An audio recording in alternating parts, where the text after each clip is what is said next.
Michael Cohen Show. Yes, this pathological liar. His show debuted on Congress, in the halls of Congress just the other day. And what high drama it was. Oh, he was so sorry.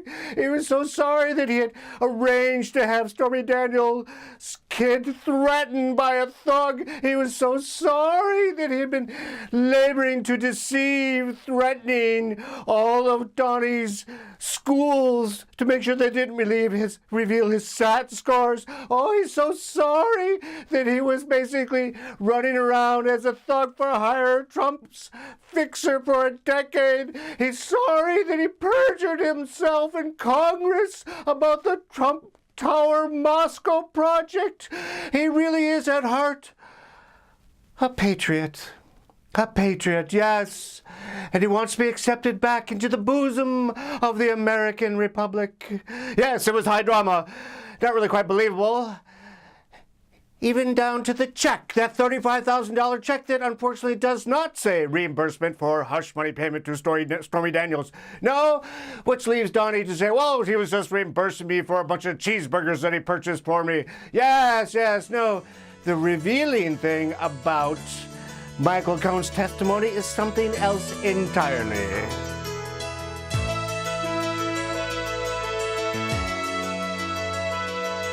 Yes, it reminded me of I felt like it was deja vu, like I was watching the Iran-Contra hearings all over again. You remember those? That stain on the Reagan presidency. No matter how many day-glow colors the GOP tries to paint their saint, Ronald Reagan, in, that stench will never really quite dissipate. That stain will never really quite erase or fade when yet another fixer of what is with the Republicans and their fixers? Marine Lieutenant Colonel Oliver North, who went on to get his own radio show as a result. He decided to arrange the sale of arms to Iran. Boy, have things really changed. In order so that they could take the money and get it to the Contras in Nicaragua in clear violation of the Bolin Amendment. Yes. Oh my, how times change. Yes. So here we are with Michael Cohen claiming up and down a lot of things. But the most interesting one for me is that he said that Donald J. Trump never truly expected to win. He wasn't running to win the presidency. That explains a lot. It doesn't explain some things. For example, the obvious objection. Well, if he really didn't want to win, why did he reimburse Stormy Daniels with $130,000? I mean, why was he trying to hush her up?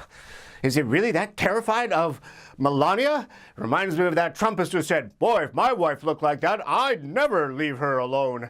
Yeah, well, dude, if you got a wife like that, you're not going to get any nookie unless you shower her with $10,000 necklaces. And how much money do you make a year? So do the math. That's how much sex you're going to get from a girl like that. Anyway, yes, so leaving aside that objection, I think it's really quite fascinating because it tells us a lot.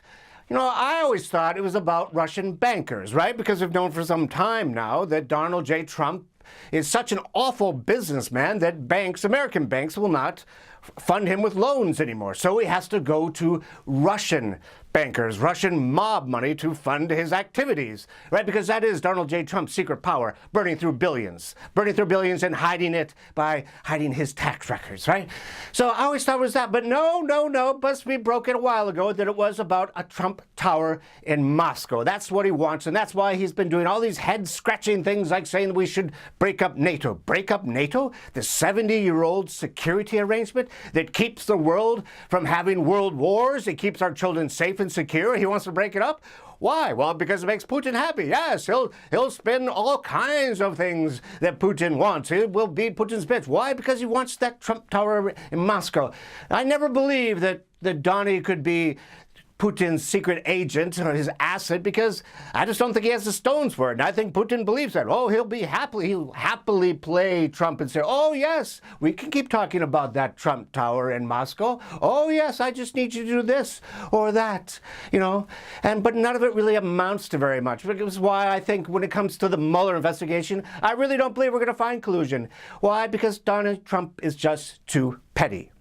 He's a petty thief. He's a petty con man. He's a petty grifter. Everything that he does, and he started when he was probably 10, so that means for the last 61 years of his life, he's been honing this simple playbook. Deny, or, cheat, and then when accused, deny, and then when caught, lawyer up. Same 3 moves over and over again, and everything is petty. And this is why he's been able to get away with it, because he hides in the shadows. And then the truly awful thing happened. He got elected. And then the self-delusion kicked in. Ivanka helped. Oh, yes, she flounced around like a princess, saying, I can be Kate Middleton now at last. Yes, I can be the woman, the archwoman of this country. And move aside, Melania. Jared helped. He could be the Jewish statesman and bring about that Israeli peace plan at last. His formula was simple. Get in bed with Netanyahu, because, he's about to be indicted anyway, and just tell the Palestinians to do whatever you say. Yeah, we saw how that worked out.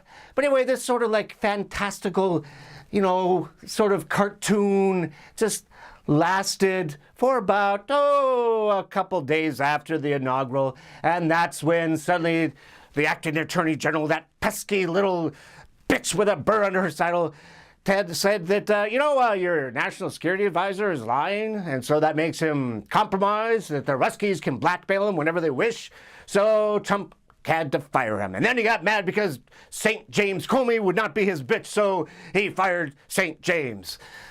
And that's opened the door to all of his woes, because ever since then, he has been on the run. He's been on the run from the white-hot glare of the U.S. presidency, that nasty little toxic mold known as the White House press corps that just keeps picking up the rocks of his life and looking under there for slime, because you know what? They get paid to do that. Yes. So while I'm prepared to believe Michael Cohen when he says that Trump did not expect to win that first time around, now he really wants to win this time because he's trying to stay out of jail. But here's the interesting thing. The really ironic thing. It's almost Shakespearean in its tragedy, the irony of this moment.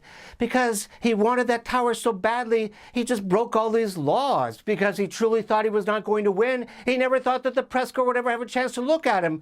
And in fact, you know how much he loves that word unprecedented. He is the unprecedented president. Well, he is unprecedented now because he will always be the president who will have sent his son to jail. Interesting thought, that. No wonder the evangelicals love Donnie J. Trump so much, or they at least excuse his many sinful excesses. Why? Because he's an Old Testament type. He keeps throwing his children on the funeral pyre.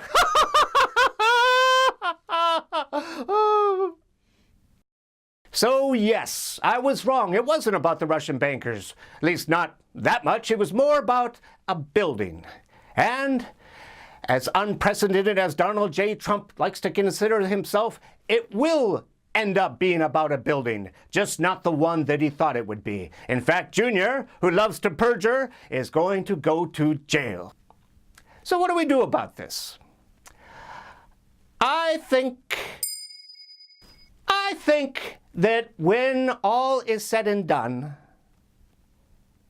the GOP, the grand old party, this really great national institution, will have a day of reckoning.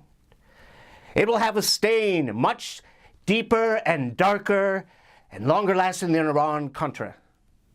In fact, I think we need to help them come to understand that. I think we should start buying cans of Lysol and mailing it to every GOP member of Congress, because their day of reckoning is coming soon.